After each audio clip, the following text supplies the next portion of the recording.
Sige po, tayo po ay mananalangin. Sa para niyo po sa pananalangin. Sabi po doon sa 1 Thessalonians 5:16 to 18, rejoice always, pray without ceasing, give thanks in all circumstances, for this is the will of God in Christ Jesus for you. Sabi nga po, no, ano man po yung ating mga pinagdadaanan, ano man po yung pinagdadaanan sa buhay, patuloy lang po tayo magpasalamat sa ating Panginoon. At lagi po tayong manalangin. Sige po, samahan niyo po ako. Ang prayer time po natin ay yung pamamahagi po natin ng Thanksgiving na gaganapin po sa May 1. Sige po, tayo po manalangin. Panginoong Jesus, Diyos namin, tagapagligtas. Maraming po salamat, Panginoon, sa gabi ito. Tunay, Panginoon, na napakabuti mo sa aming mga buhay. Ika'y tapat, Panginoon, kahit po minsan kami po ay nagkukulang, Panginoon, pero andyan ka, patuloy ka, Lord, na sumasama sa amin, Panginoon. Kaya naman, Lord, sa gabi ito, kami po ay lumalapit po sa inyo sa panalangin, Panginoon. Kami po ay inyong samahan, Panginoon, sa gabi ito. Sige po, Panginoong Jesus, dalangin po namin sa inyo ang pamimigay po ng aming Thanksgiving, nagaganapin po sa May 1, Panginoon, sa lugar ng IMART, Panginoon, at dito po, Lord, sa bahagi ng AI building, Panginoon, and then, Lord, doon po sa Alpha Mart at sa Pag-asa. Panginoon, dalangin po namin sa lahat po ng mga worker mo, Panginoon, na gagamitin sa araw na iyon. Panginoon, dalangin po namin na maging available po ang bawat isa, Panginoon. And Panginoon, dalangin din po namin na ang panahon sa araw na iyon ay hindi po mainit at hindi rin po maulan, kundi tamang weather lang po, Panginoon. At dalangin din po namin, Panginoon, sa lahat po ng mga manggagawa, Panginoon, na gagamitin mo sa araw na iyon. Ihanda mo po, Panginoon, ang kanilang mga puso, isip, at spiritual, Panginoon. For knowledge, Lord, ang ipagkaloob mo po sa bawat isa, Panginoon, sa pamamahagi, Panginoon, ng Thanksgiving na ito. At sa bawat, Lord, na mga tao sa paligid na iyo na mababahaginan, Panginoon, dalangin po namin na kung mabasa man po nila, Panginoon, ang Thanksgiving na ito, Panginoon. Lord, Panginoon, magindaan po ito, Panginoon, upang makilala ka po nila, Panginoon. Magindaan po ito para, Lord, na buksan ang kanilang mga puso, isip, Panginoon. Natanggapin ka po nila sa kanilang mga puso, isipan, Panginoon. Ikaw po, Lord, ang mangusap, Panginoon, sa bawat isa, Panginoon. Hindi man po namin sila kilala, Panginoon, pero naniniwala na nanampalataya po kami na ang mga Thanksgiving na ito ang magiging daan, Panginoon, upang, Lord, sila po ay makilala ka at sila po ay patuloy, Lord, na sumamba sa iyo, Panginoon. Nadalangin din po namin, Panginoon, sa lahat po ng manggagawa, Panginoon, bagamat, Lord, ang pamamahagi po ito ay sa tabi ng mga kalsada, Lord, yung protection mo, Panginoon, na lagi po namin maranasan, Panginoon. Ingatan mo po kami, Panginoon. Ilayo mo po kami sa anumang kapahamakan, sa anumang disgrasya, Panginoon. Tunay po, Diyos, na hindi mo hahayaan, Panginoon, na isa sa kamanggagawa mo, Panginoon, ang mapahamak, Panginoon, sa araw na iyon. Kaya naman, Panginoon, tulungan po kami sa araw na iyon na may bahagi namin, Panginoon, ano man po ang nilalaman ng tracks na ito, Panginoon. Kaya naman, Lord, sa iyo po namin ay binabalik, Panginoon. At nawa po, Panginoon, sa araw na iyon ay maging matagumpay po, Panginoon, ang pamimigay na iyon. Kaya naman, Lord, maraming pong salamat sa inyo po namin ipinagkakatiwala, Panginoon. Wala po kaming magagawa, Panginoon, kung hindi ka po namin kasama. Kaya naman po, sa inyo po namin ipinagkakatiwala ang lahat. Maraming po salamat sa inyo po ibinabalik ang pinakamataas na papuri, pasalamat at pagsamba sa pangalan ni Jesus. Amen. Sige po. Tuloy po tayo sa liwanag ng pananalangin. Ang ating po-pray item ay pagkalay po natin yung 52nd anniversary ng Daily Baro, ang speaker,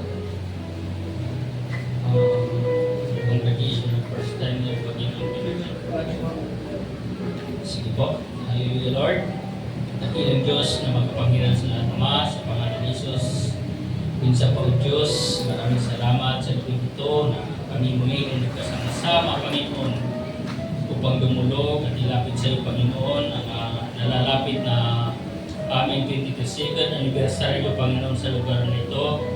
Ang GIL Navarro, Panginoon, sa May 31, Lord. Dalangin ko po ng iyong pagsama sa bawat isa, Panginoon, ang aming mararanasan, ang magandang panahon, Panginoon, patuloy na walang mga hadlang, Panginoon, sa mga oras na ito. Ang mangyayari, Panginoon, sa May 31, O Diyos, dalangin ko po, Panginoon, na walang power interruption sa lugar na ito na mangyayari, Panginoon. Patuloy na ang pagsama mo at sa bawat isa, Panginoon, na naririto, Panginoon, sa lahat ng workers na aming mararanasan, Panginoon. Lord, dalangin ko rin po sa speaker na yung gagamitin, Panginoon, sa buhay po ni Pastor Arnil, Panginoon. Dalangin ko po, Panginoon, nabigyan niyo po siya ng katalinuhan, paghahanda, Panginoon, katalinuhan na nagmumula sa iyo, Panginoon, na maibahagi ang iyong banal at makapangyarihang salita, Panginoon. At sa bawat makakarinig, Panginoon, ng iyong salita, Panginoon, ay tumimo, Panginoon, at isa pamuhay ng makakarinig ng bawat isa, Panginoon. Lord, angin po itinadalangin, Panginoon, ang maging ang mga congregation, Panginoon, mga first timer, Panginoon, magdala po kayo, Panginoon, ng mga first timer sa lugar nito, Panginoon, lalong-lalo na po, Diyos, sa mga taong hindi pa nakakakilala sa iyo, Panginoon. Lord, patuloy na pinagkakatiwala po namin, Panginoon, ang pastor na yung gagamitin, Panginoon, na ngayon pa lamang po, Panginoon, patuloy mo siyang samahan sa kanyang pag-aaral ng banal at makapangyarihang salita, Panginoon. Lord, dalayan ko rin po sa ang financial provision, Panginoon, na huwag niyo pong pagkulangin, Panginoon, ang lugar na ito, Panginoon. Patuloy mong suplayan, Panginoon, ang lahat ng pangangailangan, Panginoon, na gagamitin, Panginoon, sa aming anibersaryo, Panginoon, sa GIL Navarro, God. Lord, patuloy po namin pinagkakatiwala ang lahat. Ito po ang aming samot panalangin sa pangalan ni Jesus. Amen. Sige po, patuloy po tayo sa diwa ng pananalangin sa mga oras dito. I-prepare po natin ang Sunday worship services sa darating na linggo. Kami ng Diyos Ama na makapanyagan sa lahat, Panginoon. Maraming salamat po sa araw nito, salamat po sa buong araw, maghapon na pinatulog dito sa amin sa pag-iingat. Patuloy po kami na ipapasalamat sa dito, Panginoon. Lord, patuloy namin tinadalangin, O Diyos, sa darating na worship services, Panginoon, ang mga anak mo na gagamitin, Panginoon, simula po sa mga equipment, sa mga sound system na gagamitin, Panginoon. Nawa po, O Diyos, marinig ng buong panambahan nito, Panginoon, na ito ganong, O Diyos, ang makita nila. Pwede po sa aming pag-aawitan, Panginoon, samahan niyo po ang mga libo-libo na inyong gagamitin sa pag-aawit na mas maalab pa, mas mainit ang pagpupuri, madakila ka, maluwalhati sa kanilang mga buhay, Panginoon. May taas ang iyong ngalan, Panginoon, sa bahay na panambatan na ito, Panginoon. Gayun din po sa mga anak niyo po na gagamitin pa simula sa mga tutugtog, Panginoon, sa mga sasayaw, Panginoon, sa mga mag-opening prayer, O Lord God, hanggang sa closing prayer, Panginoon, na andoon yung alab at init na ikaw lamang, O Diyos, ang makita sa kanilang mga buhay, Panginoon.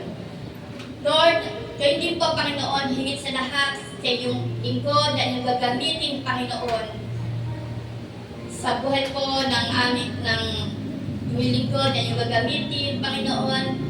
Nawa po, O Diyos, bigyan po siya ng karunungan na magmumula sa iyo sa pagpapahayag ng iyong pong banal na salita, Panginoon, sa aming kalagitnaan, O Diyos, na andoon yung pagsama mo sa aming kalagitnaan sa apat na sulog ng panambakang ito, Panginoon. Bigyan po siya ng karunungan na magmumula sa iyo. I-anoint mo ang kanyang mga labi, Panginoon. Bigyan mo siya ng kalakasan, Panginoon, upang mapahayag baliw niyan, Panginoon, na mabuti at maunawaan ng bawat isang makikinig ay yung mga salita, ang yung banal, makapangyarihan salita, Panginoon, sa bawat mga makikinig, Panginoon. Ilagay po nila sa kanilang mga puso ang iyong mga salita, Panginoon, at maipambuhay nila sa araw-araw bilang buhay, O Lord God. Gayun din po, Lord, dalangin po namin, O Diyos, sa mga kongregasyon, Panginoon, na dadalo, Panginoon, na andoon po yung pagsama mo sa kanila. Lord, bagamat nakikita mo po ang kanilang mga kahinaan, Panginoon, sa araw-araw ng kanilang mga buhay, at pag napakinggan po nila ang iyong mga salita, Panginoon, ito po ay masisilbing kalakasan nila sa araw-araw ng kanilang pamumuhay, O Diyos. Lord, ito po, Panginoon, ang mag-sustain ng mga kailangan nila sa araw-araw nilang mga buhay, Panginoon. Makilala ka nila kung sino ka, Panginoon, sa kanilang mga buhay, O Diyos. Panginoon, makita nila na Ikaw ang Diyos na makapangyarihan sa lahat, na magbibigay sa kanila ng kalakasan sa araw-araw, Panginoon. Maunawaan nila, Panginoon, ay yung mga salita, O Diyos, sa araw-araw nila kanilang buhay, maipambuhay po nila ito, Panginoon. Maging sa pagkilos mo, Panginoon, maranasan nila ang iyong banal na presensya, Panginoon. At yung kanilang mga pakikinig sa iyong mga salita, O Diyos, ito po ay yumabong, umusbong, Panginoon. Lord, sa mga manggagawa po, Panginoon, na patuloy na naglilito sa inyo, O Lord. Alam mo po ang kanilang mga puso, Panginoon, kung paano totoo ang kanilang paglilingkod sa inyo at walang halong pagkukumbari, Panginoon. Dalangin po namin, O Diyos, bigyan po sila ng karunungan, magmumula lang sa inyo upang patuloy kami, Panginoon, na maglingkod, Panginoon, upang ang mga salita mo po, Panginoon, ay makita po ninyo sa aming mga buhay, Panginoon. At ang inyong mga salita, Panginoon, ay paano namin maibabahagi sa lahat ng dako, Panginoon, kung ano po ang nais at gusto ng iyong kalooban, O Diyos. Salamat po, Panginoon. Kayo din po, Panginoon, patuloy na dinadalangin po namin ang mga first-timers na dadalo, Panginoon. Lord, dalangin po namin pagtungtong pa nila ng kanilang pangyapak, Panginoon. Lord, bago pumunta rito sa bahay pa ng bahay ito, Ikaw lamang po, Diyos, ang makita nila. Ikaw lamang po ang makita nila sa kanilang buhay at hindi ang mga tao na kanilang makaharap, Panginoon. Ikaw lamang po ang kanilang mga sasambahin, lulubalhatiin, dadakilain sa kanilang buhay, Panginoon. At habang sila ay nakikinig ng iyong banal na salita, ito po ay tumimo sa kanilang mga puso at isipan, Panginoon, na sa gayong, Panginoon, ay may bahagi din po nila kung gaano Ikaw kabuti sa kanilang mga buhay, Panginoon. Lord, maraming salamat po. Patuloy po namin pinagkakatiwala ang lahat ng aming mga panalangin ito sa pangalan ng aming Panginoon Jesus. Ito po ang aming samot dalangin sa pangalan ng aming Panginoon Jesus. Amen. Ating ang partner, ngayong gabi ito, let us pray for one another. Ayan, kahit yung katabi po ninyo, tayo po ay magdasal ng panalangin sa bawat isa. Let us lift one another unto our God. Thank you, Jesus. Hallelujah, Lord. Amen.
Amen. Sige po, palakpakan natin ang Panginoon. Amen. Salamat po sa ating Diyos na buhay. Tayo po makakaupo na po muna. Bago tayo mag-closing prayer, papamitin na po ako. Yan, para after po magpa-short meeting, yan tayo po ay diretso na po sa ating closing prayer.